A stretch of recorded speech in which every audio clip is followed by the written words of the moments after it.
I don't have to switch to gallery view, right? No, ma'am. Okay.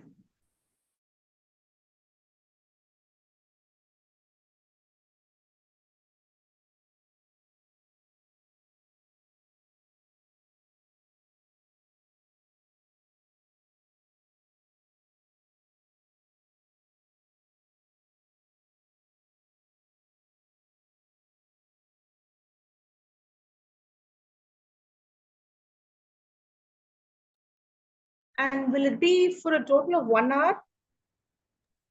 Yes, ma'am. 1 hour, 1 hour, 15 minutes. Okay. Q&As with the Q&As. Yeah. Yeah.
Hi everyone. We will be starting the session in next 5 minutes.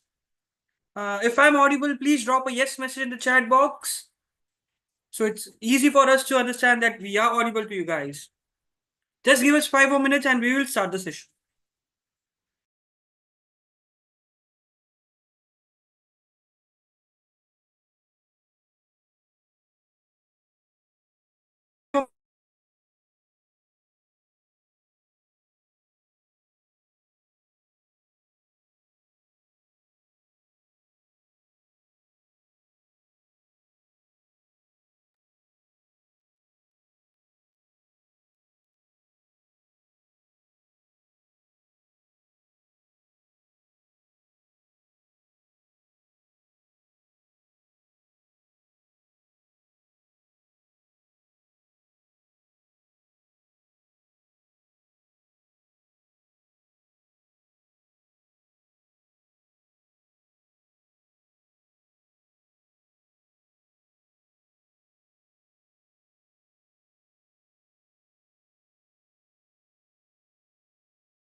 Good evening. Sahil, shall we begin? I think everybody are there, right? Yes, we can start. Right. Okay. Good evening and welcome to today's webinar about the SAT Digital English section. So this is called the SAT Reading and Writing Yeah. section.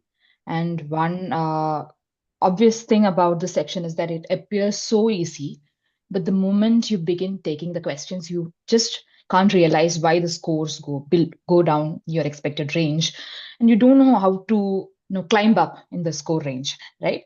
So that is one major challenge of this section. And that's why we have this special webinar today by Ms. Praba Ram about acing the digital SAT English section. Let me introduce myself. My name is Ashwati Mohandas, and I'm the in-house expert at Galvanize Global Education. Apart from the SAT, I also deal with other tests like IELTS, TOEFL, GRE, and GMAT. And I have 3+ years of experience in English training and education, specifically test prep. Because, tackling tests is different from other kinds of education. Tests are special and they have to be tackled in a certain way. TOEFL is a different test, GRE is different, the SAT is different, and every test requires specific strategies and specific approaches so that you can master that particular test, right? So that's what makes this field a little special. And I, for one, always used to solve things intuitively. I thought tests were intuitive. I had to rely on my instincts. But now I realize that there is something that you need to know, some loopholes in the test, the way a test is designed, and certain things so that you know how to tackle each and every test that you approach. Okay, right. And with that in mind, let me also introduce my organization, Galvanize Global Education. And you need to think about the meaning of galvanize. Galvanize is to energize somebody, to motivate somebody to move forward. And the other meaning of galvanize is to, protect a metal using a coating of something else, right? So there is some amount of protection and some amount of motivation that we give, and we guide students from the starting of their study abroad journey, from test prep, and to their admission counseling, writing the essays, deciding which universities they want to take, and all these things, right? Okay, so welcome to our organization and welcome to this webinar. Before we begin and I introduce our speaker for today, let us take a short poll.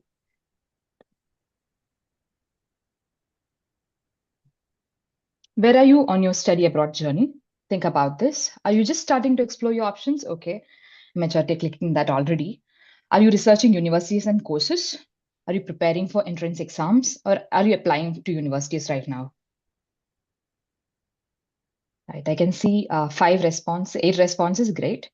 Some of you are already researching universities, which is quite impressive. Yes, and okay. Most of the people are either starting to explore options or researching universities and courses. And some of you are thinking about preparing for entrance exams. Okay, right. So entrance exams are a crucial part of this journey, and they are your starting point. And if you get a great score, that will help you in the journey ahead, right? Okay, 28% of the people haven't responded, so I'll just give that one more minute before maybe ending this poll, right? Okay, all right. So let's go ahead. Most of you are either starting to explore options or researching universities and courses, right? Okay. These are the results of the poll. And let's now go ahead and meet our speaker for the day. Hello. Hi. Can you hear me? 1 second. Yes, yeah. Just a second. I'm just trying to. Yeah. Okay. Let me.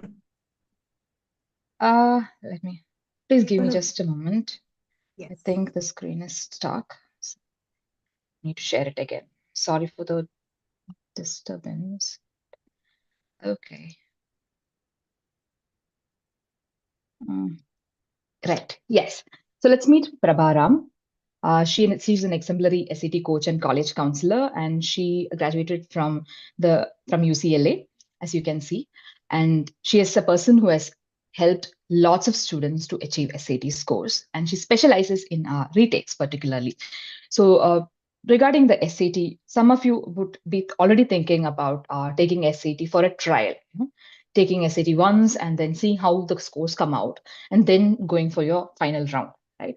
So that is something Ms. Prabha particularly specializes in, and she gives this SAT Prep and Essay Essentials program, which provides strategies and helps students with the skills that they need and the confidence that they require to excel in the SAT. I've met Praba Ram personally multiple times, and in our discussions, we have always explored how the SAT is so nuanced. There are so many minute things that you have to keep in mind. You have to read passages with great care, find out little details, and have a strategy to as to what to focus on and what to omit, what to prioritize in your reading strategy, and if it's in grammar, what grammar rules to apply and how to apply the elimination strategy appropriately, right? So she'll be sharing some of those things with you today, and I'll hand over the hand over the mic to her. Yeah. Okay. Thank you so much. Thank you so much, Ashwati. Let me share my screen. Yes.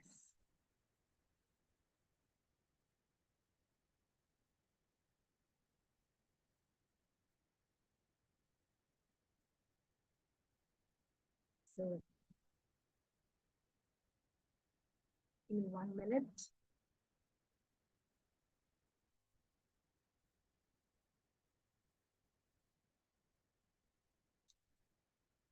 Hello, everyone. Can you all hear me? Ashwati, am I audible? Is my voice clear? Yes, ma'am. Yeah. Yes. Yes, Hello. you're clear. Yeah. Hi, everyone. Thank you so much, Ashwati, for this lovely introduction that you just gave, and thanks to Galvanize for organizing this webinar. It's been a wonderful experience connecting with the Galvanize team to present this webinar on SAT English. So I have been working with students for the last 7 years. Hi, everyone. So nice to see you all on a Saturday evening. I'm from Chennai as well, and it's a very hot and humid day today. So I don't know where you're all logging in from, but anyway, very nice to meet you all. So SAT is very special to me. So right from the time when my daughters, I think 7 or 8 years ago, started preparing for the SAT, English was one component that I thought I will help them with because I come from a professional writing background. I did my master's in UCLA in public policy. I went to BITS Pilani for undergrad, but somewhere down the road, I realized social sciences, economics, and public policy was my thing. And I switched fields. So started working for NGOs and government agencies in education policy while in the US. And I came back to India in 2011 and just started writing for children because I was exploring some more literacy ideas, and I thought writing would be something that I would enjoy doing. And at that time, I was taking a little part-time position also with my career, taking a small break, raising my kids. So I started giving writing a shot and sent some manuscripts to schools, to publishers in Chennai, Karadi, Tulika. So I got published in like 3-4 years. I was able to get some books done, particularly on environmental, wildlife, and cultural stories for children. So writing was always my passion, and that's where my heart was.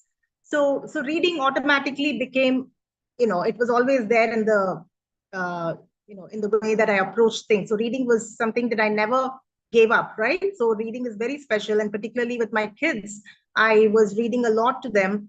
So back in 2018, when they were ready to take their SAT, so I started teaching SAT. And until then, I was also running programs for reading and writing in different levels in schools, attending Lit Fest and conducting writing workshops. So I loved the way SAT passages tested students because reading and writing, there are 2 modules in the SAT exam, and both modules have reading and writing questions.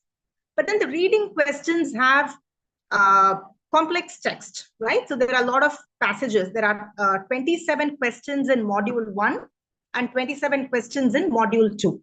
So this particular digital SAT format came last year. In fact, in India, it was launched in 2023, but around the world in 2024. So earlier it was paper-based test. So this format of SAT, in the digital SAT reading and writing modules in terms of digital testing, so came in 2024. So let me just quickly go through the key aspects of SAT. So this is a digital test, and you all would already know this. It's a very efficient way in which College Board is conducting it all over the world. And it's a standardized test. And what do I mean by standardized? Because we all come from different boards, right? So all of you students, some from ICSE, CBSE, IGCSE. So there are different gradings and GPA methods of evaluating your readiness for college and admissions as well. So this particular test, SAT, gives colleges an admissions committee, they are able to assess your readiness, your academic potential on a uniform level playing field, because everybody is the same now, because they look at your grades. Yes, they look at the schools, different countries, different schools, different methodologies for giving grades. But of course, in India, we have the board exams. So, but still they need a common yardstick. So when universities look at your scores, they get a common benchmark, and it's a standardized data point to evaluate your application. So one is evaluation of your application when you enter the college. So that is one part. And the other part is how ready are you with your reading and writing skills? Because oftentimes our Indian system in general, or any school system in English, approaches language differently, right? So you have like prose stories and poetry and literature, language. So it's a very detailed literary analysis that you do in your school. And sometimes we don't give as much importance to the reading and writing components in our English component in our school subjects. But colleges in the US are very clear about evaluating the readiness of a student based on not just math, but also reading and writing. So that is why they have this component, just like GRE has a verbal analytical component. So this particular test, SAT, has reading and writing as its course. That's why it's equally divided, well balanced. It's the same, like 800 marks for reading and writing, and 800 is the other math component. So this is a very digitally efficient test. And before I move on, let's throw the thing to the poll. I have a question here. So how soon are you planning to take the SAT? Okay, so I have some answers here. So within the next 3 months. Okay. And 4 to 6 months. 7 to 12 months. Okay, not planning 1. So we have about equal number of participants. Let's give it a few more seconds.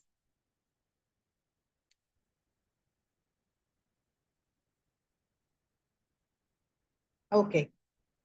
So I guess, yes. So we have about 28%, 5 out of 18 students here planning to give it in the next 4 to 6 months, and then 7 to 12 months, 28% equally distributed. And we have 39% planning to give it, almost 40% planning to give it within the next 3 months. Wonderful.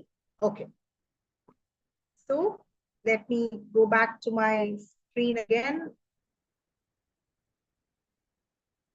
Before we get started, Prabha, we are not able to see your video. Oh, okay. Are you able to see my screen? Yes, I'm able to see your screen. Can you? Okay, shall I do the gallery view? Yeah. Let me. Okay. So. Okay, so can you see me now? Yeah, I can see you now. Okay, so if I'm sharing, so right now I'm not, it says stop share. I am sharing my screen, but I'll just switch to gallery view. Okay. No. Can you see me? It's okay. You can continue. It's okay. You can continue. You can just do a normal screen share and do it. Okay.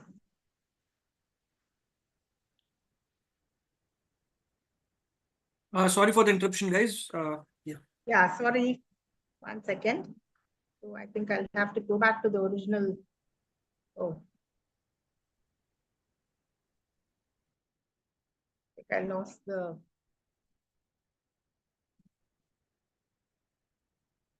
Okay, so poll, sorry, 1 minute. Yeah, so we were on the poll.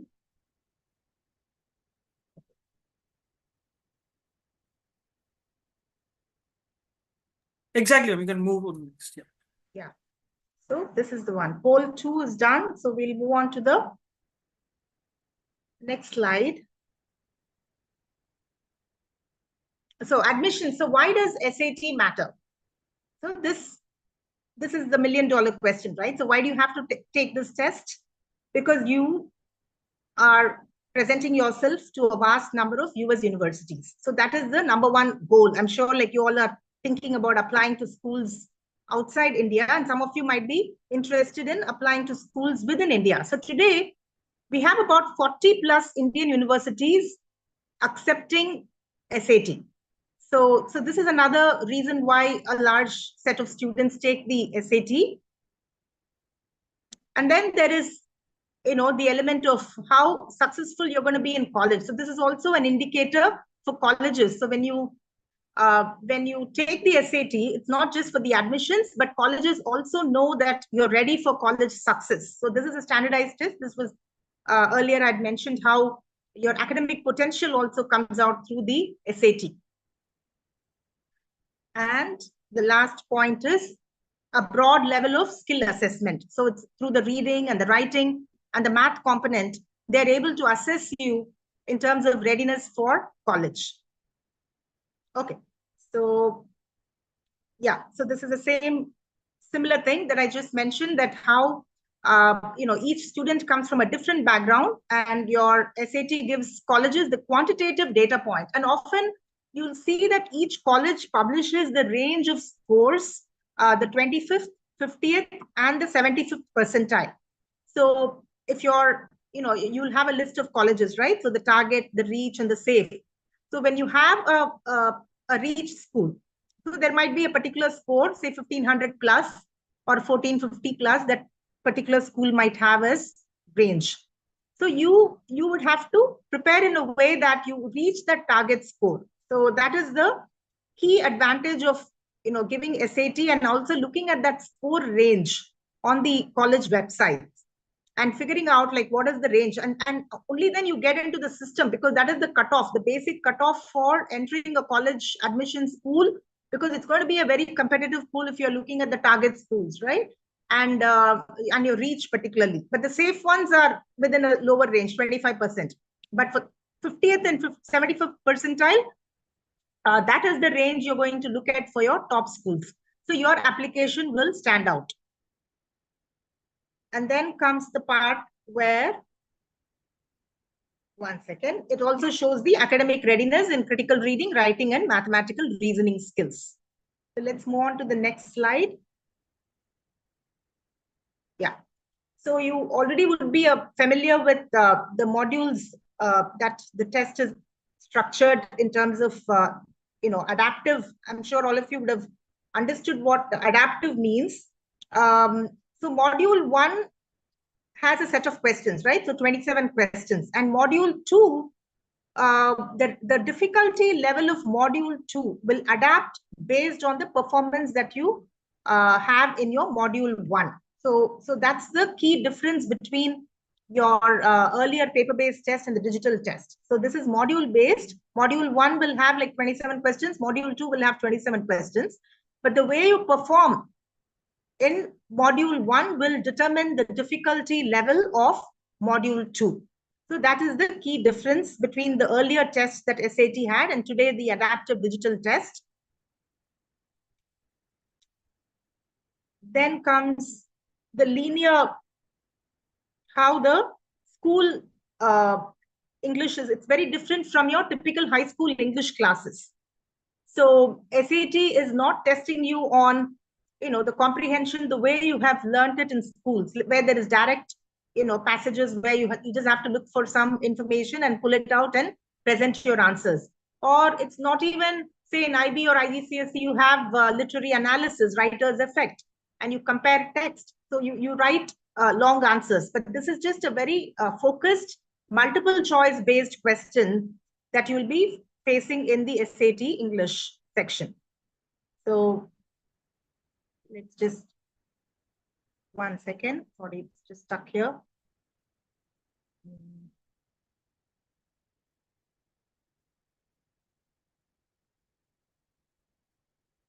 Yeah, so the passages. So here you're going to see 27 passages in the module 1, 27 passages in module 2. So module 1 passages will be slightly shorter than module 2 passages. So 25 to 50 words in module 1, and the module 2 passages based on the difficulty level, because it's adaptive, it will be longer, more involved reading that will require in module 2. And there are different things that each question will focus on. So this is the key difference here. So, you need to know what the main idea of the passage is. So some of the questions will test you on the main idea. And these are all topics that are clearly given to you. So you just have to understand the topics and what the expectation of the question is expecting you to address. So main idea, and then there is inference. So there are different topics, different concepts that you will be studying. And then you will have to figure out the answers based on the topic. So inference, again, logically, how does the text complete, words in context, the vocabulary questions, which will be the first 7 questions in module 1. And then you'll have text structure, you'll have main idea. So different themes, different topics in each module. And essentially the difficulty level increases, but the topics will be the same. So what you study when you prepare for the test will be very similar in the test also in terms of the topics. So they're not going to change the topic. So main idea questions will be main idea, and inference questions, which choice logically completes this text. And then the words in context, what is the most or the best logical, precise word that you will choose for this particular passage. So these are all the kind of questions you'll see, and you'll be familiar. The more you practice, definitely the more ready you're going to be for your test. So this is school exams that are linear. They're not going to become adaptive in your English exam. You're just going to see the same kind of questions in terms of how you prepare. It's not going to change according to the way you perform. But here, digital SAT is adaptive. And what does it mean? When it's adaptive, you would have to be very careful in paying attention to the details in the short passages. You're going to be an active reader. So you have to put your mind 100% into every single sentence and word that the passage gives you. So you'll have to tackle it in a very different way. So that's what Ashwati was also mentioning, that tackling these questions requires very careful attention to detail when you read. And then you'll have to develop a solid understanding of how the language plays a role in a given context. So there might be vocabulary words that might convey to you a certain a tone or a certain argument. So you'll have to play with language, literally like how you play with numbers in mathematics. Here, every single word in each and every passage is there for a reason, and they're not just randomly putting it in, without any analysis or value or analytical value. So every line, every word, and every passage has to be read in a way that your language should be clear to you. The language that they have presented the context or the text in should be super clear to you, so that you become very active readers, which is what I'm going to talk about in the next 10 to 15 minutes on how to develop these active reading skills. Okay. So how do you deal with active reading, right? So you'll have to make sure that you're accurate, just like in a mathematical problem. If I ask you the value of pi, right? And if there is a question that asks you okay, give me the value of pi, and all of you would know it's 3.14, 22 by 7. Obviously, they're not going to give you 2 choices with the same answer, like 22 by 7 and 3.14. But every choice might have a slight variation in the number, 3.18 or 3.16 or something completely random, 4.5 or something like that. 1 second, just give me 1 minute.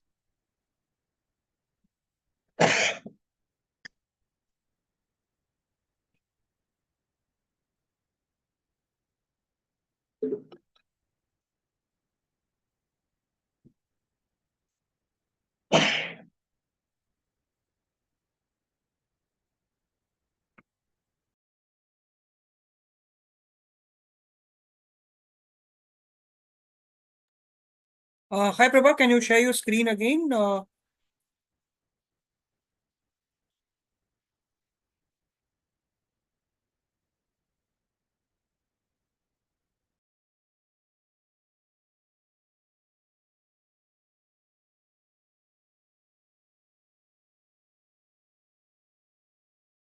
Yeah, sorry about that.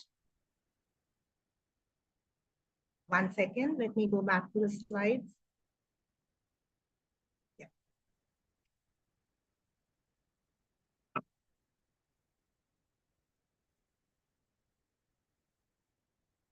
So can you hear me?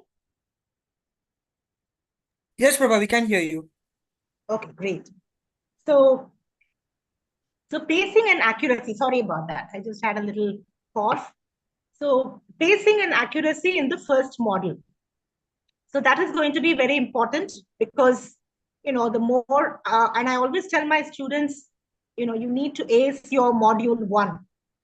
And that is going to be very crucial because if you make mistakes in module 1 and because it's an adaptive test, your module 2 is not going to be as difficult. But if Can you please share your screen? Like it's like, can you just do a slideshow? Okay, sure, I'll do that. Okay, so let me go back to slides. Yeah.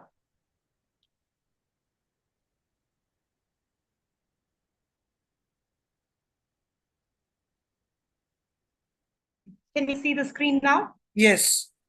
Okay. So where do students stumble? Pacing and accuracy. So you'll have to make sure that your first module, you ace your first module, literally, because your accuracy in getting every single question in module 1 is going to be so important, because only then you're going to cross that threshold of 700. And that is something that is a given condition, because once you make a lot of mistakes in module 1, then you're being an adaptive test, your module 2 is going to get easier, which means your score is going to be lower. Right? I hope I'm clear on that, because module 1, getting every question right in module 1 is super, super crucial in order to get that dream score of 700 plus. All right. So that's why pacing and accuracy. So you're going to manage your time, and of course they're not very difficult questions. Module 1 is going to be easier. The passages are going to be shorter, and when you pace yourself with accuracy, just like solving a mathematical problem, looking at every single passage with clarity and understanding every single word. So you'll have to manage your module 1 really well in order to be able to get to the module 2, where if you even if you make like 3 or 4 mistakes, or it varies, right? So if it's 3 to 4 mistakes, you can still be within the 750 to 800 range. And if it's between 4 to 6 or 6 to 8, probably in the 700 to 750. But if you go below over 8 mistakes, then there is a chance that your scores will drop to 680 and 660. So that is typically, I've seen that is, based on my experience, I've seen that even fewer mistakes on module 2 will keep you within that 700 to 800 range. And that range is, the number of mistakes is typically 4 to 6 or 6 to 8 maximum. So, but anything beyond that will definitely make your scores go down. So 730, 750, 770, 760. So that range can be maintained if you're able to ace your module 2 with a fewer number of mistakes. So in terms of, yeah, this is another poll. So please take a look. Have you already started your SAT preparation?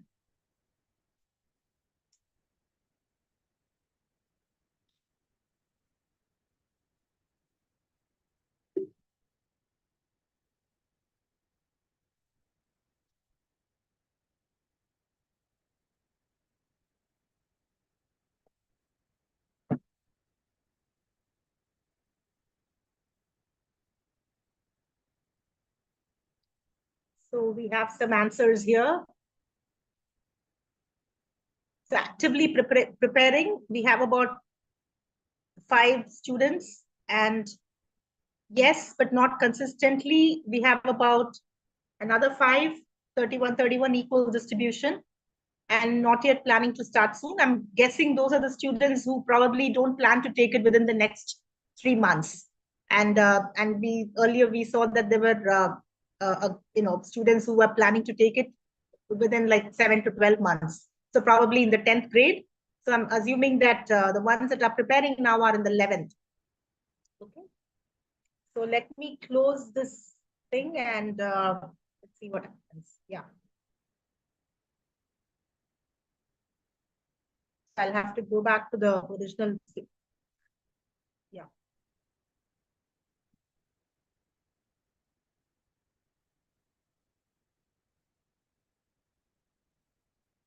So Sahil, is my screen visible? Yes, ma'am. Yeah. Okay. I don't know why when the poll question comes, I'll have to go back to the original screen, but anyway, let's continue. So let's look at the reading session. This reading section is got 25 to 150 words, shorter passages. So all of you would probably by now would know that these are all like different little passages. And the key difference is, each passage will have a topic which you may have or may not have come across, right? So there will be science passages, literature passages, social sciences, economics, psychology. And within social sciences and humanities, you'll see psychology, social philosophy, and sociology. So these are the kind of passages that you will see, and some of these topics you might be unfamiliar with, in terms of content. But as you keep practicing, because there are about, I think College Board has released about 10 tests now. So the more you read, the more familiar you're going to get with the passages and the kind of topics they're going to test you on. So, one passage could be about a novel, written in the 18th or Victorian era novel. You could have a little literary passage, and then suddenly you'll have like the next passage would be about the real estate bubble in Japan. So it could just vary. The topics could vary from passage to passage. So your mind will be very beautifully. I mean, I love these passages because you're also going to learn a lot. SAT is not just about getting admissions and showing colleges like you're ready for academic rigor, but it's also about learning these passages, understanding the content. And some of these science passages are really fun. When there is an experiment about the bees or the bats, there are so many very interesting new ideas in nature and space research. So I personally love reading these passages. So just start developing that kind of an approach to also enjoying the reading process of understanding the content that is given to you, so that you'll have more fun doing this test, because every passage is going to give you something new in terms of information. And yeah. So let's look at the different skills, making logical inferences. How good are you in 1 second? It's a little stuck here. Yeah. Determining meaning of words and context. We'll be solving a question in this topic. And then you understand the author's purpose. So every question is a different skill. Just like in mathematics, you have your one question will test you on, say there is a circle theorem question, or could be a parabola equation. So similarly, every question in English also is going to test you on a different topic. Like each question will have like author's purpose. While, as I was mentioning earlier, the first 7 questions will be words and context, which is vocabulary questions. So understand what skill you're going to be tested on. So that is very important to get clarity on the design of the test itself. So just approach it very quantitative in a way that you will approach math. Look at reading and writing also. So break it down and see what skill you're being tested on. Yeah. Then there is rhetorical synthesis, which are usually very easy questions. You're given a bunch of bulleted information, points, and then you'll have to see what the task the question is asking you to address. And based on the task, just sometimes you don't even have to read the and the bulleted point, you can just directly see eliminating is very easy. So elimination is a key skill also. So when you start working on these passages, you'll see how elimination is a key strategy that you will be employing. Then comes decoding the central idea and details. So breaking it down and analyzing the text structure. So every question has a logic, every passage has a logical structure in which the information flows. So once you're able to break it down, decode, what the author's purpose is, what is the main idea of that passage, or there might be a question which might ask you a particular sentence. What is the purpose of that sentence in the passage? And you'll have to read around. So let me give you some strategies for that. Then there are questions on cross-text connections. Then command of evidence. This is the main, one of the key topics where you'll be given a literary passage and you'll also be given a science passage or a social science passage with quantitative data. So you will be reading the text, understanding the claim or the hypothesis, and then looking for evidence. This is something that you may not have done in your English classes. So connecting your passage with the evidence. So what is the passage trying to tell you? What is the claim that the author is making? And then trying to find the evidence to prove that claim. So that is the key, one of the key concepts that colleges test you on. So writing and language, let's quickly look at the section breakdown. The grammar and mechanics will be, again, in school English, you might have, had grammar exercises, which are sort of they're not connected with the language. You're not given a passage and you're asked to analyze it. You're just going to be given standalone sentences where you might be asked to, study the rule, the grammar rule, and then just sort of pick. So it's very random. So the way grammar is handled in schools is not the same as how SAT handles grammar, because they're giving you a passage and then they're also going to give you choices, and you'll have to fill the word, the correct subject verb agreement, verb tense. And then of course, the biggest thing is phrases. How do you divide your sentences into clauses and phrases?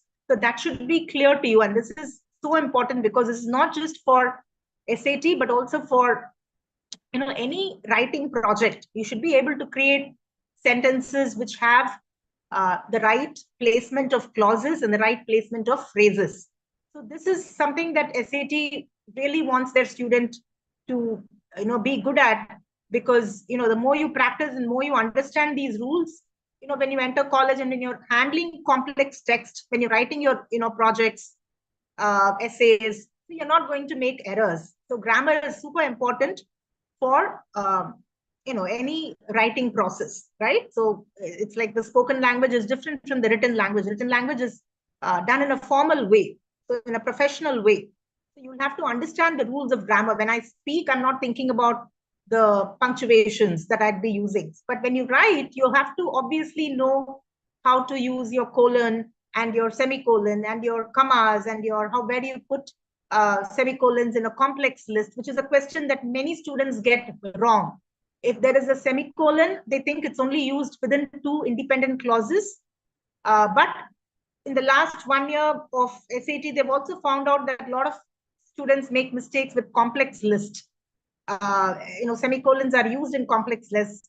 So when you take classes or when you start preparing, you'll be seeing that different questions are given to you in a way that you understand these rules very, very clearly. And this is where I have seen in my personal experience, students who understand the grammar rules very clearly are able to ace the test. And you'll have, as I was just telling you, boundaries. This is one topic, and form, structure, and sense. That's the other topic. Within the boundaries, you'll have to know how to use coordination and subordination, which are the conjunctions. And you'll be learning how to use punctuations to separate your sentences, not just period, because normally in English, we tend to use full stops. But do you know how to use a colon? Do you know how to use a semicolon, apostrophes, dashes? So these are all little skills which might seem, they're very easy, but I think, sometimes when you don't master or when you have gaps in understanding these grammar rules, I feel like I've seen that students tend to lose points. So there should be 100% knowledge and accuracy when you do these grammar questions in SAT. So there should be no doubts, no second guessing, because it is, very precise like mathematics. Let's go to the next slide. Yeah, so let's look at approaching words in context questions. Okay, very quickly. As you know already, context means like reading the surrounding text, understanding the passage fully. It's not just about the dictionary definition of the word. So they're not going to directly give you a word and then ask you for the meaning the way we understand it using a dictionary, the direct meaning. But the way the word is used in the passage, that is what words in context means. So you'll have to look for the clues in this. It is almost like solving a puzzle. I love these kind of questions because, when you read the surrounding text, you also get some clues on how these words are used.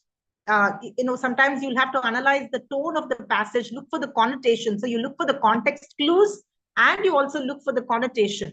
So whether there is a positive, a negative, a neutral, and in your answer choices, you will be analyzing all this connotation. And if something is, the passage is a positive passage and the word they've given to you in the answer choices is a negative word, then you know quickly that you'll have to eliminate it. So it's almost like playing a game. And of course, you understand the overall tone of the passage, you make a prediction. So this is another skill, right? So in mathematics, you don't look at the answer choices and then you try to fit it into your problem. So similarly, in English also, you don't try to look at all the choices and then try to fit it in. You'll have to make a prediction. This is what all the best college board materials, the study materials, every tutor would say that make a prediction, summarize, make a prediction, and then you try to match it with your choices that are given to you. Among the 4 choices, which one matches your prediction? So most of the skills that you will be, the topics that you'll be covering in your SAT English, they require you to summarize. And what do I mean by summarize? Just again, going back to the analogy of mathematics, when you have a big number and when you have to divide a bigger number, by another bigger number, you find the divisibility, you find the common divisors. So you simplify it because you want to make the division easy. And similarly, when there is a long sentence, you simplify it in your own words. You rephrase it in a way that you can understand the content very clearly when you read, and then you tackle that question. So that is an important element in reading, simplifying or summarizing, each sentence into a smaller bullet point, and then you understand the overall, passage, what it is, the meaning of the passage. Then you make a prediction, try to match it, and you will see that your errors will go down. Of course, if there is an unfamiliar word, you will have to infer it from prefix or suffix. You'll have to use some kind of background knowledge in some way, particularly with the prefix and suffix method, and eliminate that sounds, anything that sounds completely off, and don't get stuck. If you don't know, if there are 2 words that you don't know, you're able to eliminate 2, and the other 2 you're sort of, stuck between the other 2, then make an educated guess. So let's move on to the next slide, to time management strategies. So as we know, for math, it is 70 minutes, whereas for reading and writing, it's 64 minutes. Total, 32 minutes for each module.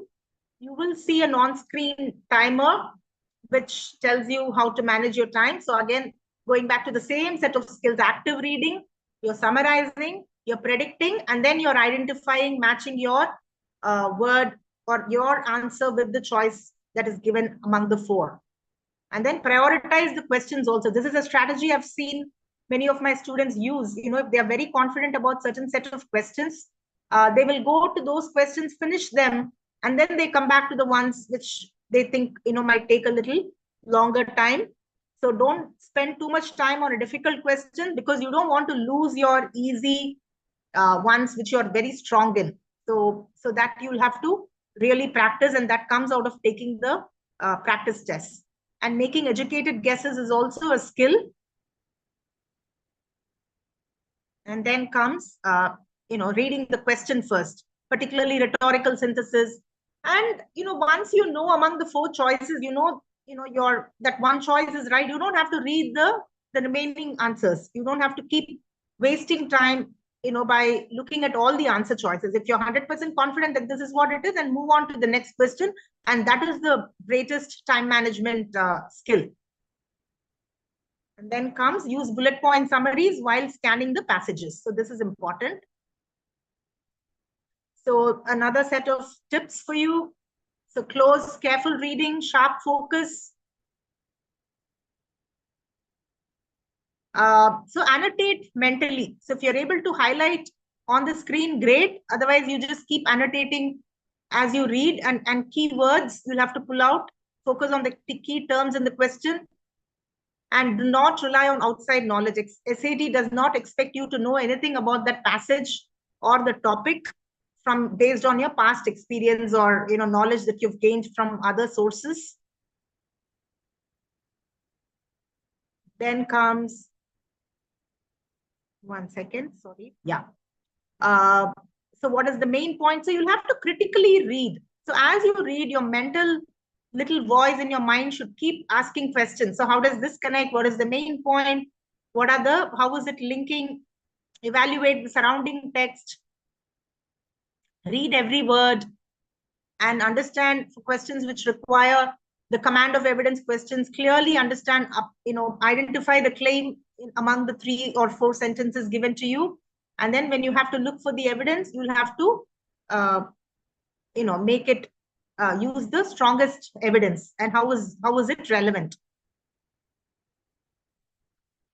And look for words, keywords, modifying phrases, clauses, even as you read.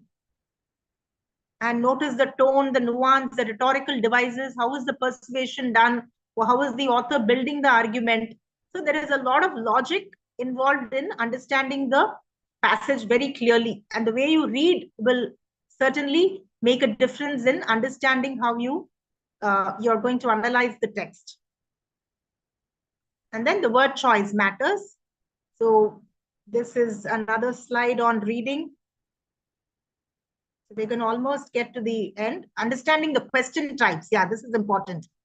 So when you know this is an inference question, you'll have to have strategies on how to break it down.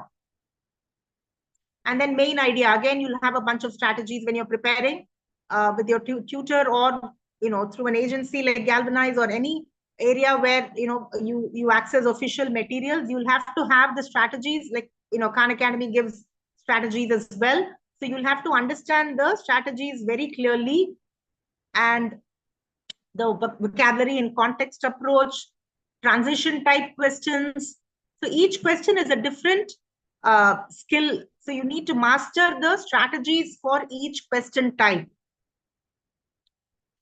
Then you also have the focused practice methodology where you have a dedicated framework for each type of question. Mentally you'll know, okay, this is a question, this is the kind of framework. Just like in mathematics, you have a framework or a formula that you follow. So for each style of question and reading also, you have a deliberate, dedicated mental analytical framework that you're leaning on. Then this is another very important point, error analysis system. So once you start taking the practice exercises, then the course challenge, the unit tests, plus the the practice papers, and you definitely need hand-holding here. And if you're not a strong reader and if you need help, you need somebody to tell you where exactly things went wrong. So error analysis system is and I've seen that has helped many students understand their weaknesses and then work on it. So there should be a weekly progress tracking template. You need to have like how you're going to cruise through, navigate through the course, entire course. And this is how do you decode complex text. So let's see this.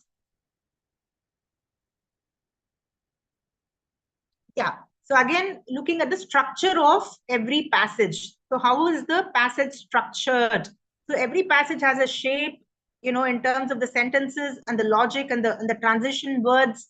So how is it moving? How is the information moving within the passage? So your author's purpose identification questions will have a certain set of strategies, recognizing the tone, then understanding the rhetorical devices, what kind of connecting words are being used. So different ways to study the passage very, very closely and very carefully. That's why active reading skills are the most important, strategy that any student who wants to aim for a higher score should be an active reader. Okay, then you need to know how to map your complex arguments within the cross-text connection questions. For example, there are two passages given to you, and you'll have to understand how the author of the passage 2 is going to respond, or how will the research team will respond to the passage 1 pieces, or the suggestion that they have made. So you need to understand the structure of passages in cross-text connection. How are you going to tackle the two viewpoints given to you? And then what is the counter argument? If there is a counter argument, are they agreeing with each other? Are they disagreeing? And then the question will be focused on, so of course the answer choices, each answer, one will be like completely off, one might be like contradicting or reversing the viewpoints, and then one would be too extreme in terms of analyzing the viewpoints. So you'll have to choose the right viewpoint, the correct viewpoint, which the question is asking you to analyze. So that is the cross-text connection question. And then look for key turning points within the passage, signal phrases that you need to watch out for. And then the author's shift will, it'll indicate the author's shift in the tone, or there will be a word which will sort of show that, okay, the author is like trying to make another point here. And then you will have conclusion of that passage. So particularly in a literature passage, how do you analyze? You need to understand the imagery. If there is a poetry passage, you need to know what the main theme of the poem is. So there might be a question which might ask you to analyze the setting, the theme, or a narrative arc. There might be questions which could test you on the the flow of the imagery within the poem itself. So there are many different symbolism, imagery. So there are little literary passages also that you'll be given, where similar to, because most of the passages will be non-fiction, but some of the fiction passages will have some character is going through a conflict, or some character is in a setting which is very different, and there might be questions based on the themes and the figurative devices. And what are the challenges? Again, passive reading, because typically you tend to students that read, when they read passages without engaging with the text, without having that sense of purpose, they tend to be distracted. So that can actually be costly in terms of reading, but you need to practice active reading skills instead of having this passive reading habit. And this is one of the stumbling blocks. And everyday reading, of course, when you're reading material, you're not analytically putting your mind in every word, every sentence. Here, every word, every sentence, you'll have to put your mind into it fully. Then an active questioning while you're reading complex text. So please, when you're reading a passage, ask the right questions when you're reading it. So that is important. Yeah, 1 second. Poor time management could be a challenge. Spending too much time on one question, getting stuck on challenging questions instead of moving on.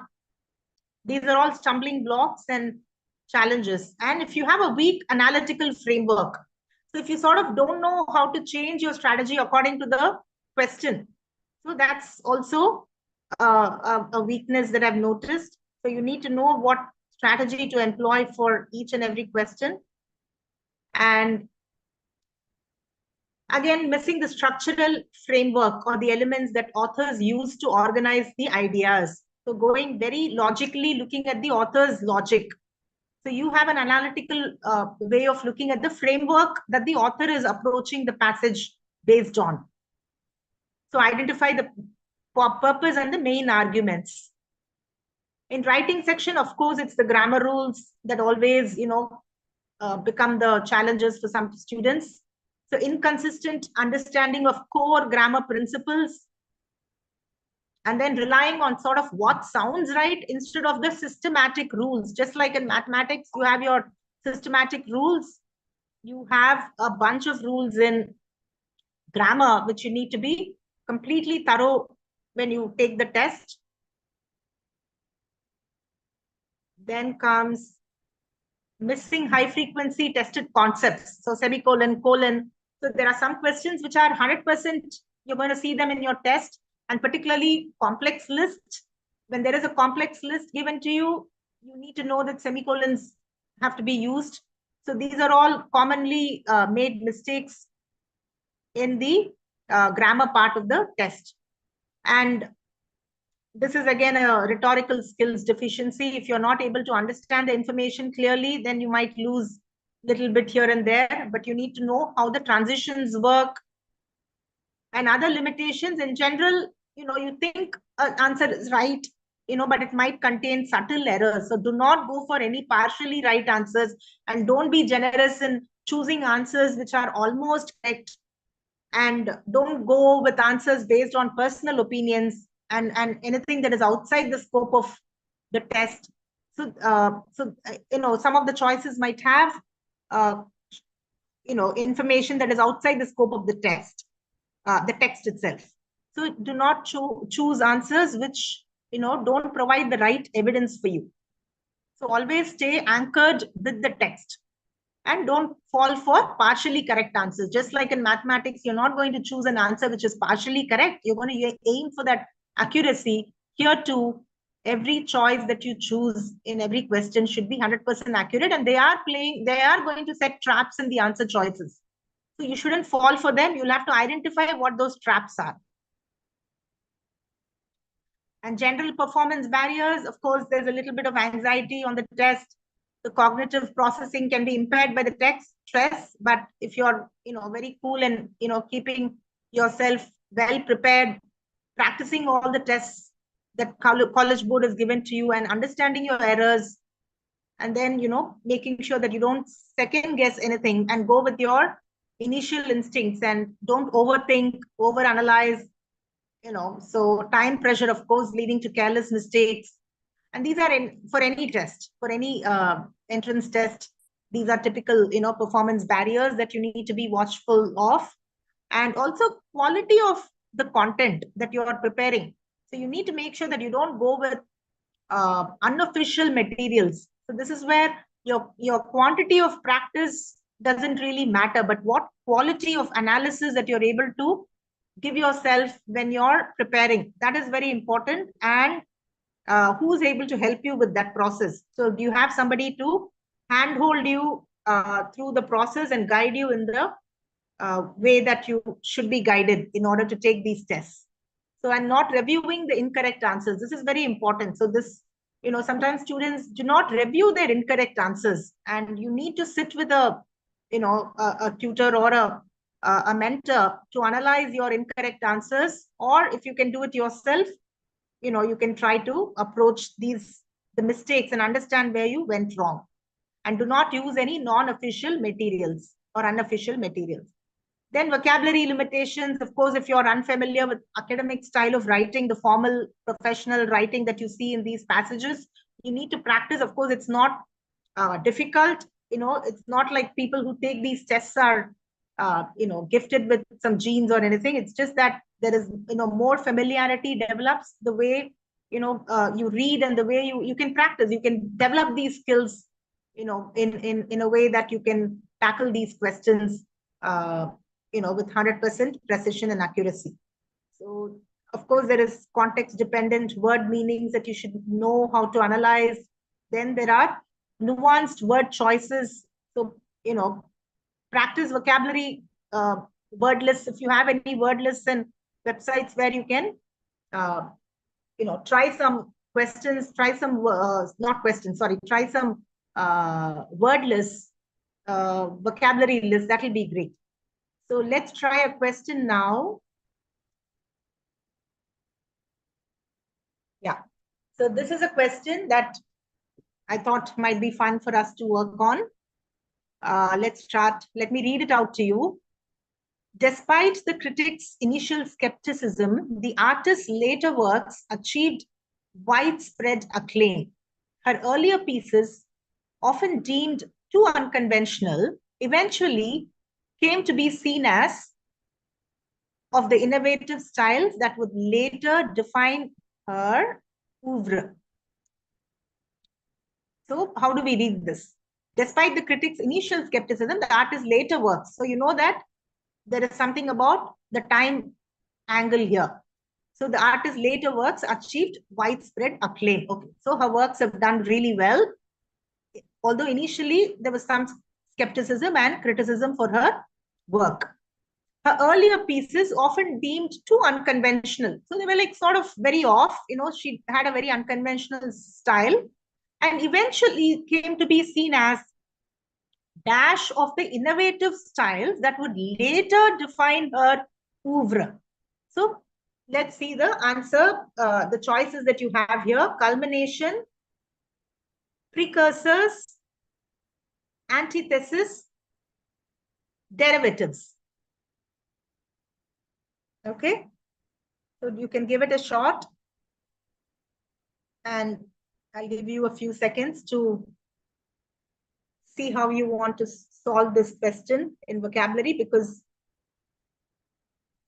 this is an interesting, there are a lot of new words: skepticism, unconventional. So you'll have to highlight and understand the context and the tone.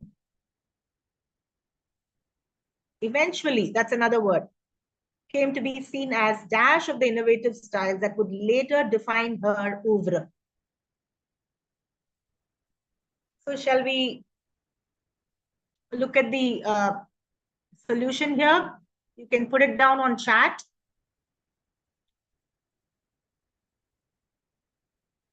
But I'm going to give you the solution now. Okay. So let's solve. Yeah.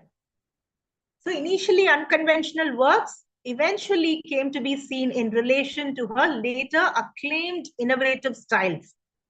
So her acclaimed innovative, so people understood that, wow, she's done some great work. So the innovative styles, initially they were looked upon as unconventional, but later came to be seen as innovative.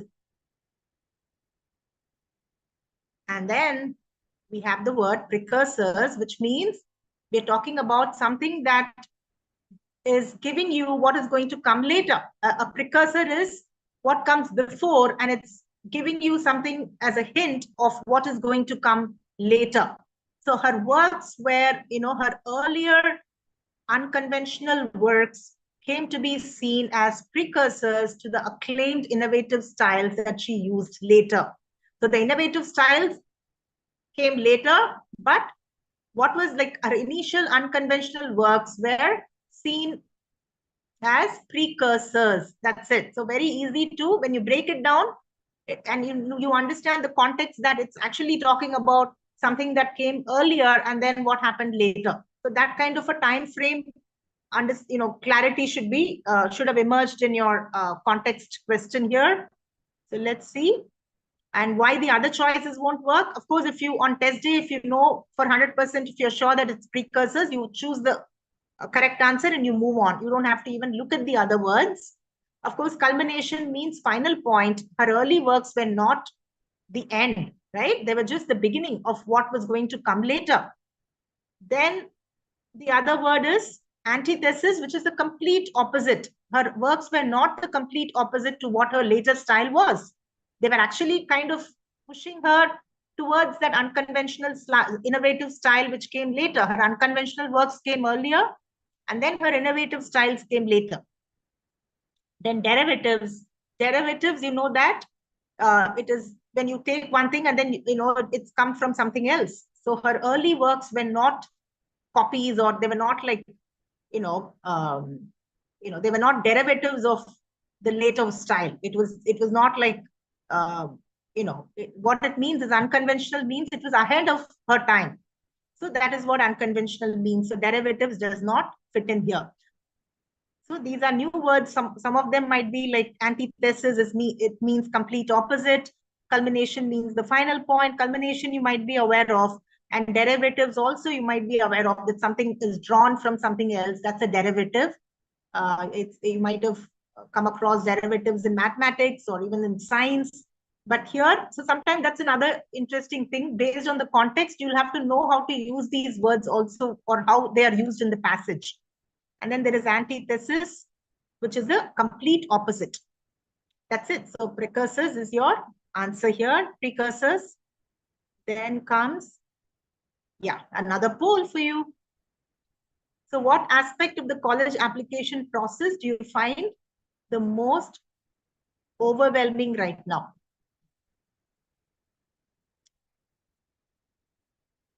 So if you've started applying for colleges application process, if you're in the 11th or the 12th, if you're starting to think about applying to schools outside India or within India, then what stage are you in the application process? If you're a senior, a 12th grader or 11th grader? Yeah, so you're looking at, I have 3 participants here. We're looking at standardized tests and deciding which colleges to apply for, one of them. And 3 of them are looking at getting recommendation letters and navigating the process of essays, writing essays. Okay, interesting. So we have, an equal number here. Okay, good. All right. Okay. So can you see, I'll have to go back to sharing.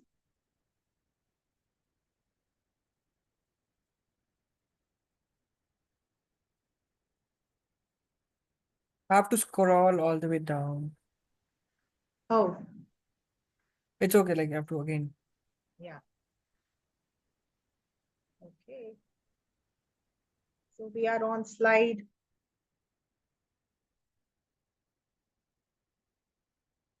20.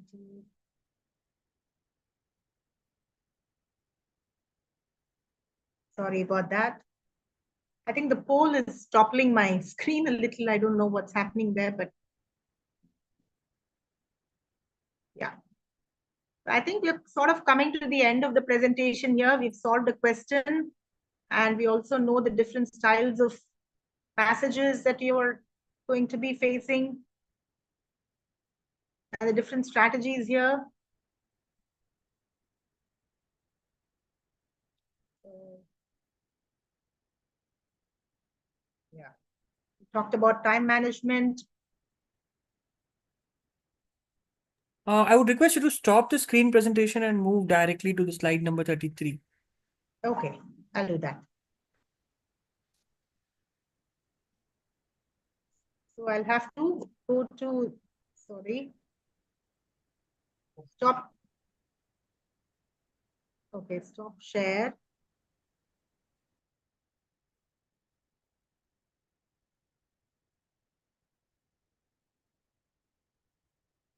Are you able to see my screen? Am I sharing it? No, right? No. Okay. So, okay.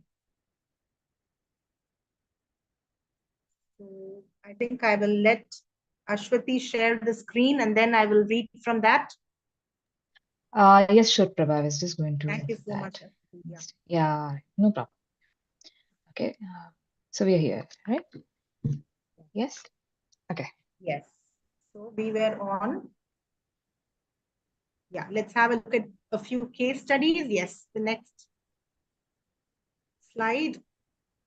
So Yes. just wanted to share this, 2 stories here. So one is about a student from Bangalore who came with a 1480 and he wanted to increase his reading and writing score. I think he had aced his math to a 780 or a 790, and he wanted to focus on reading and writing, and particularly grammar rules. So I remember working with him and helping him with just getting that higher accuracy on all the aspects of grammar, the different topics, and made him very confident. And when he took the test, he was able to increase it by 60 points, and that fetched him his dream school of Georgia Tech. So he's now he's doing his mechanical engineering in Georgia Tech. So this is one of my I'm very fond of this story, because just with reading and writing, you're able to increase it to 60 points.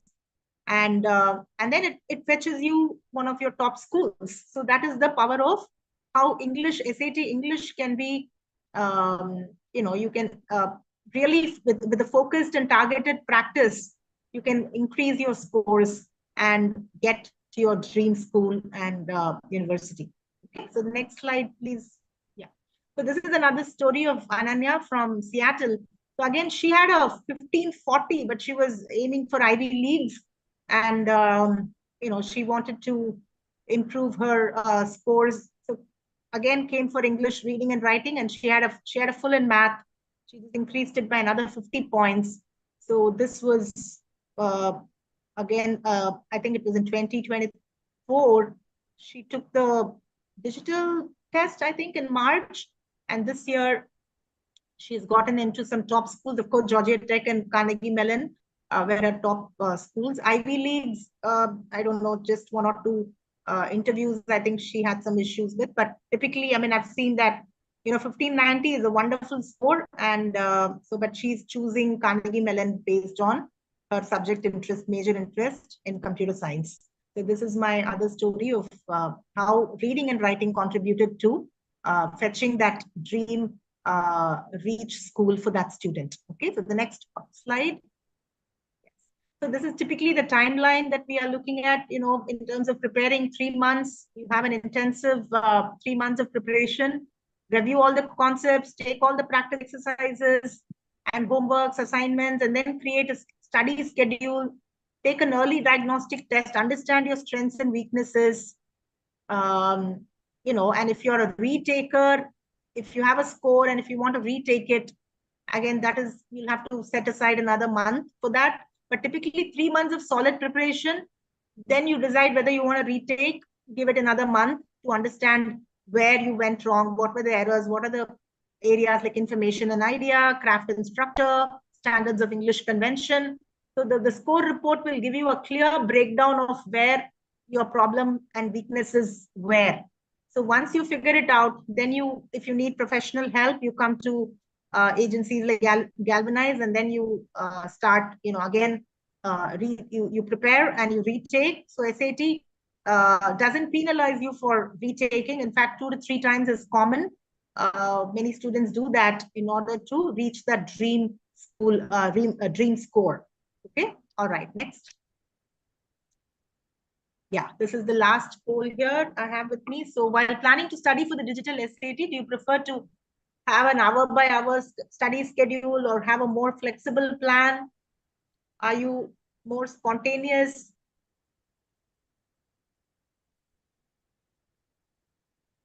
So, yeah.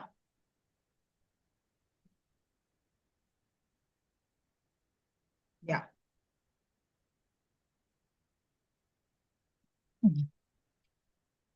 So some of them have a more flexible plan with daily or weekly goals, and some primarily study in group settings.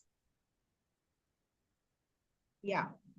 Okay. So more students have flexible plan with daily or weekly goals. Okay.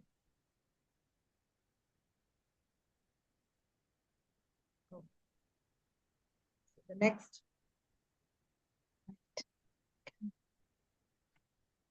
And then the next slide. We're also probably... I think I'll have to stop sharing and reshare. So I'll do that. Okay. And I'll continue from there. Yes. Yeah. Thank you. Thank you so much. Yes. Give me just a moment. Yes.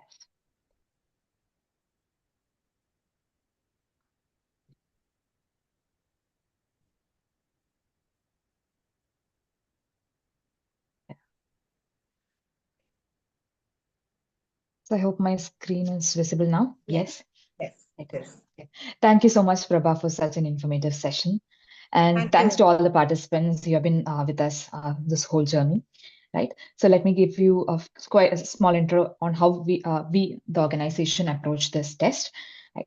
So we believe in personalized test prep. So now you have heard about all the things you should do to crack the SAT. Now, how do we go about this process? For example, how do you understand what are the right questions to ask when reading passages?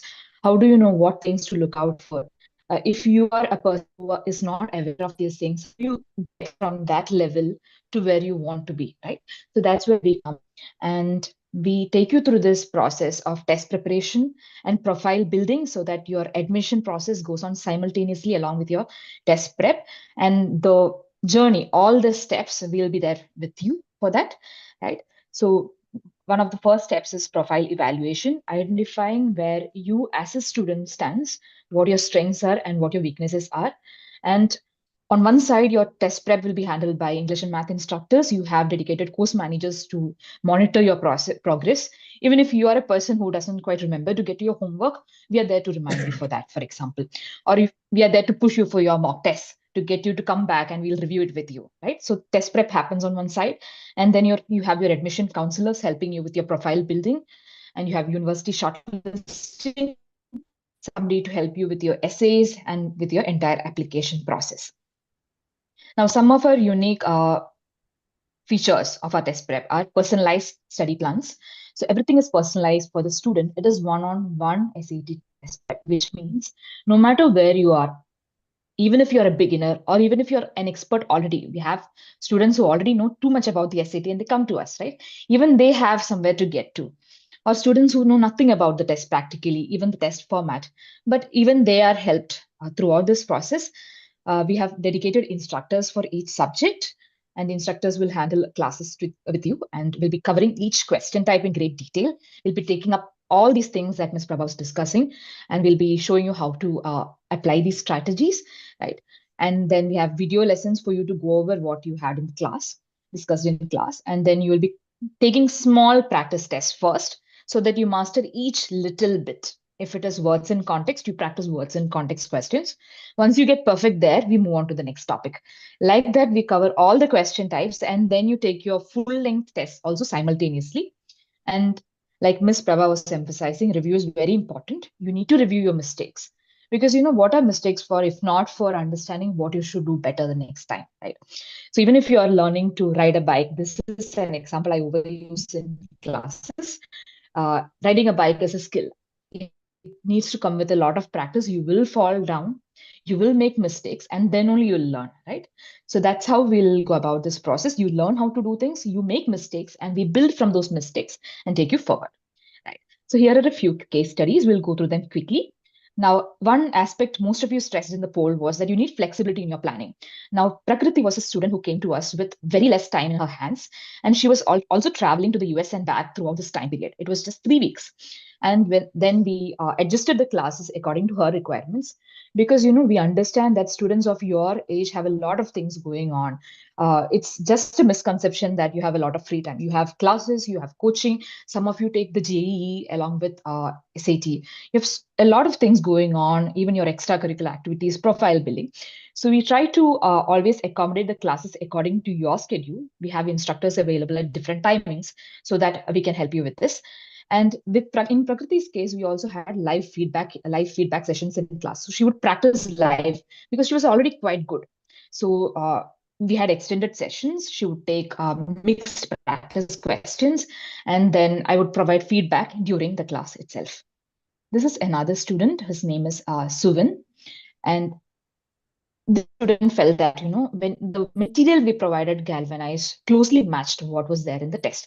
So like Ms. Prabha was saying, if you practice subpar material, something that is not standard, then you'll not be able to tackle the SAT well. So that's why we have meticulously curated resources that match the test. And we have slides that you can go back to, practice questions that match SAT standards, step-by-step written solutions, curated mock tests that match the exact test format, right? So Suvan found our test content very reliable. We also have Rituparna, who was quite downcast with her first SAT score, but then she was able to get boosted, and she was motivated to get better the next time. So that is also important, right? In the SAT, you might feel that your first score doesn't quite match your expectations, and then you have to get up from that fall, right? Falling down is okay, but then you get up and you go ahead and get your dream score later on, right? So that's what she did, and she is in such a good position now with 100% scholarship at Flame University. We also have Sindhu Yarini, who took SAT and IELTS classes with us, and she felt that our content was quite precise, and that precision and that exact match with the official material helped her tackle the test. We have students across geographies. Students have attended classes from Kenya. I remember taking a class for a student from there. And then from all these locations that you can see, right? And since our classes are virtual, you can take them from any location, from wherever you travel to. And we, like I said, we always accommodate our classes around your schedule so that you don't feel overwhelmed and you don't feel that this is one more item to pressure you, right?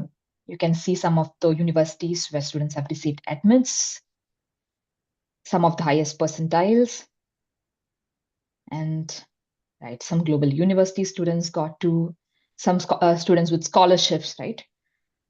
Because scores are something powerful. Test scores can give you that boost that you need for admissions, right? And you can also spend a few seconds going through this feedback. These are from a couple of our students, right? About essays and guidance and the test prep schedule. We also have feedback from a couple of our students' parents, right? And like Mr.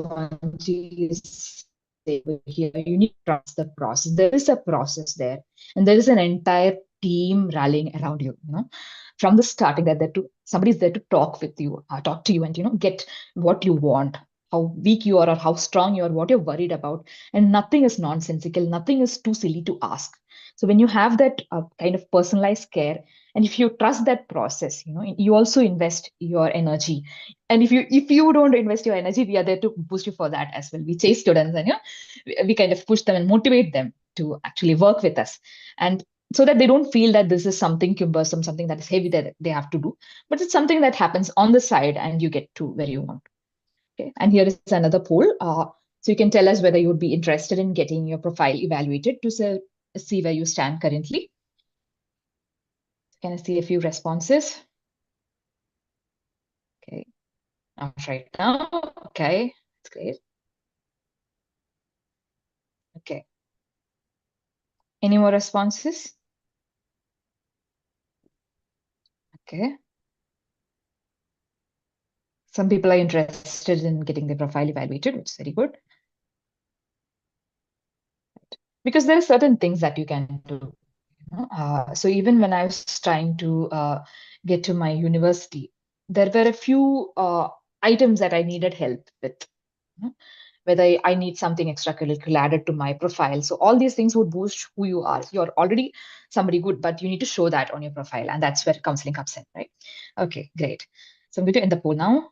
And right. So I need to stop sharing again. Just a second.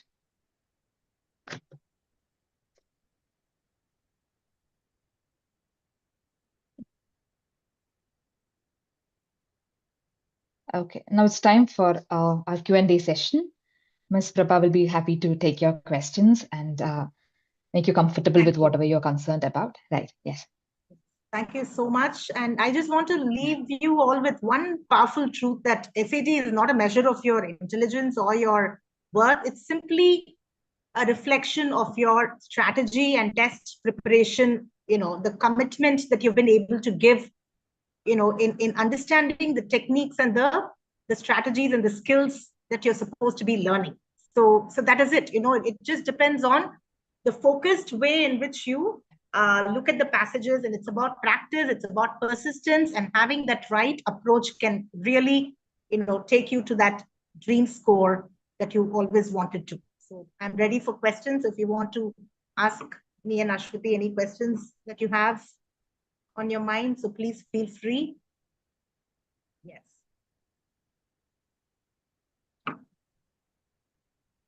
So there's somebody who's written, please share practice test platform apart from the blue book. Yeah, that is. So we have, I would say the practice tests that blue book gives you, they're pretty complete and, comprehensive. And Galvanize has its own set of questions and practice exercises. So we'll be happy to share it with you when you join the program. But other than that, anything else, of course, there's a critical reader by Erica Meltzer, which are, that's a very good source for learning the grammar rules. So essentially, yeah, so those are the kind. But if you guys want to speak up and ask me any questions, please feel free. Okay. Any thoughts on anything that you have? Any question is game.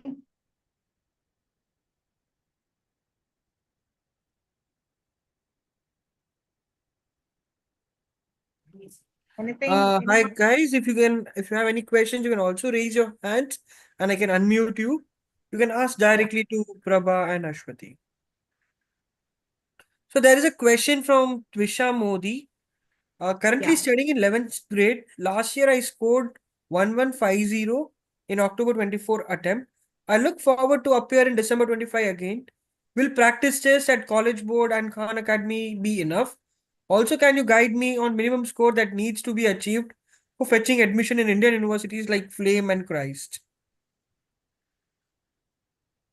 Okay.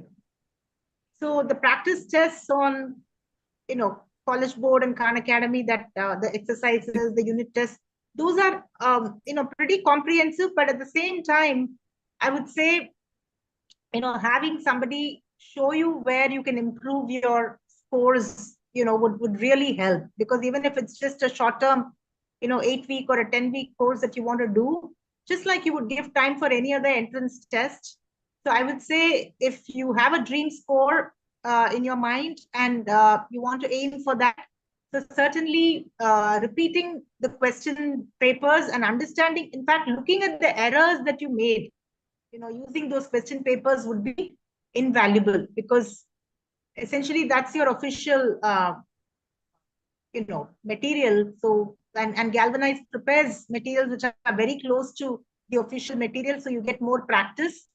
So definitely doing, materials like that will help you improve that score. And secondly, in terms of colleges, I'm not entirely sure about the cutoffs for the Indian schools. Maybe Ashwati, if you have some information on, is that released? Is that public information on any particular like Flame or Kriya or Ashoka? In terms Depends of on university to university. So when you enroll with us for admissions, we'll be able to help you with that. We have counselors to help you. Yes. And also the other advantage is the higher your scores, your scholarship opportunities also increase.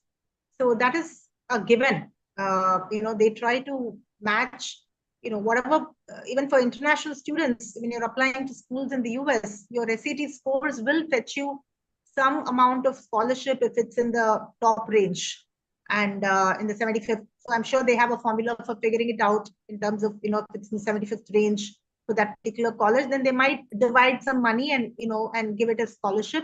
So SAT plays a very important role, and Galvanize has been able to also, I remember seeing some data on the scholarship amounts, right?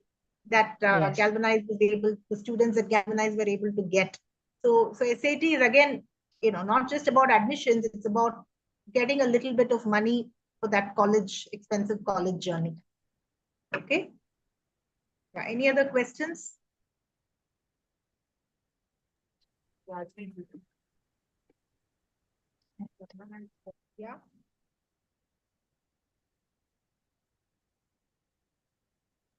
There are no more questions, Ashwati. You can move on to the next slide. Okay. Right. Okay. Right. So this is our final poll. How do I you feel guess, about sorry this to session? interrupt in between. There is a question.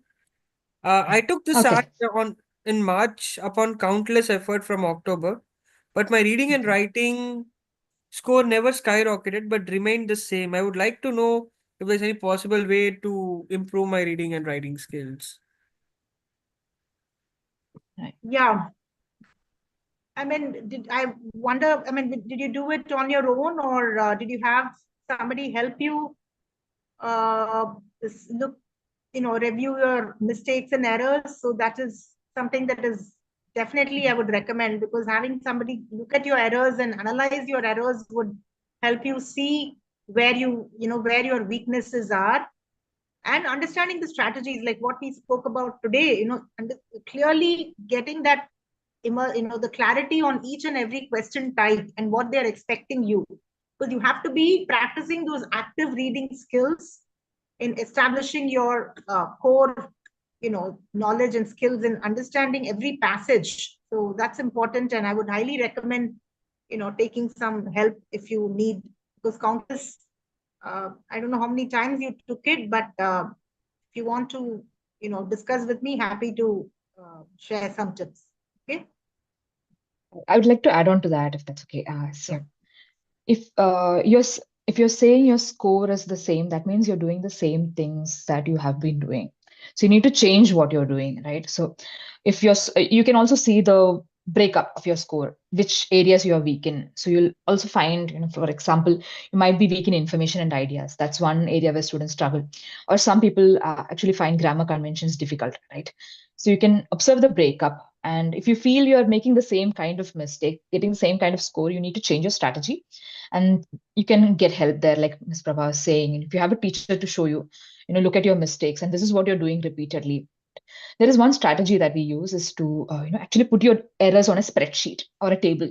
So you can actually put like module 1, question number 1, this is the mistake. And you don't really write that you picked A instead of B. You have to actually identify the error. For example, you don't know the meaning of the word. That means you need to improve your vocabulary.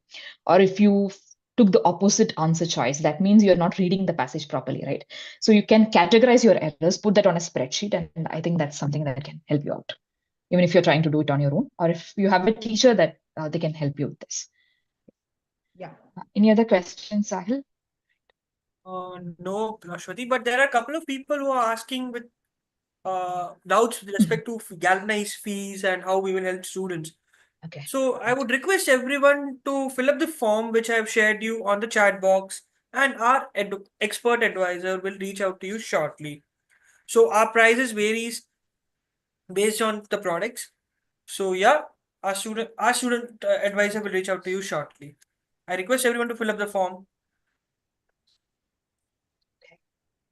You can take it forward, Ashwati. Okay. So let's take this final poll. And we would also like feedback from you, right? So that we can do better the next time and take the session to great heights. So do you find the session informative and helpful? Do you find it somewhat helpful? So. Do you find it neutral? Do you find it not helpful at all? We'd like to hear. One person has yes, somewhat helpful, very informative and helpful. It's always important to reflect on whatever you are finding, Even if you're studying for the SAT, you're taking a material, always think about how helpful it is, or whether what you're doing is worthwhile. If you do that in your test, you'll find your scores improving. Okay. Yes. 3%. Okay. So I'm ending the poll now. Right. And